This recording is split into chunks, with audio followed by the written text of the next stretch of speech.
Mob তৈরি করে ৩০-৪০-৫০ জনের একটা গ্রুপ আমাদেরকে ধাক্কা দিয়ে ফেলে দিয়ে দখল নিল শহীদ মিনারের, সেটা খুবই আশ্চর্য।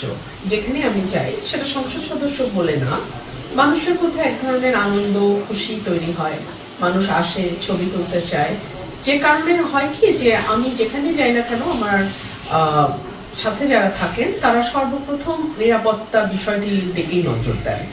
এবং যেহেতু আমি এখন নির্বাচিত সংসদ সদস্য, সার্টেনলি আমি আশা করেছিলাম যে প্রশাসনের তরফে একটা নিরাপত্তা ব্যবস্থা সেখানে থাকবে, কিন্তু আনফরচুনেটলি আমি সেরকম কিছুই দেখিনি। এবং যেভাবে মব তৈরি করে ৩০-৪০-৫০ জনের একটা গ্রুপ আমাদেরকে ধাক্কা দিয়ে ফেলে দিয়ে দখল নিল শহীদ মিনারের, সেটা খুবই আশ্চর্য। দেখুন, আমার সঙ্গে সেই সময় প্রায় ৫০০-৬০০ লোক উপস্থিত।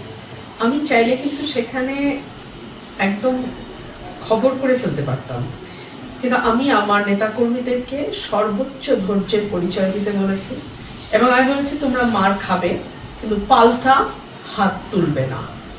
আমার একদম খুব স্ট্রিক্ট নির্দেশনা ছিল যেন কেউ পাল্টা কোনো আঘাত না করে। এবং সে কারণেই কিন্তু আপনারা দেখেছেন আমার একজন কর্মী খুব বাজেভাবে আহত হয়েছে, একজন সাংবাদিক ভাই এটিএন নিউজের তিনি আহত হয়েছেন, কিন্তু আমরা কিন্তু প্রত্যাঘাত করিনি, পাল্টা আঘাত করিনি।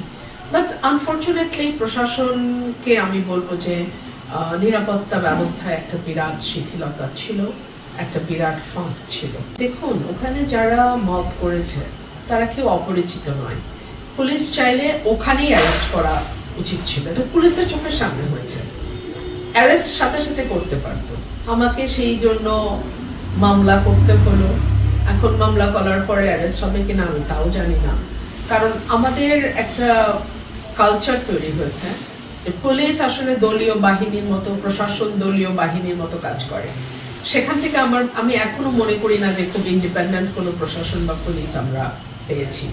এখনো ওই দলীয় মানে ব্যক্তির মতোই কথাবার্তা বলেন, কাজকর্ম করেন।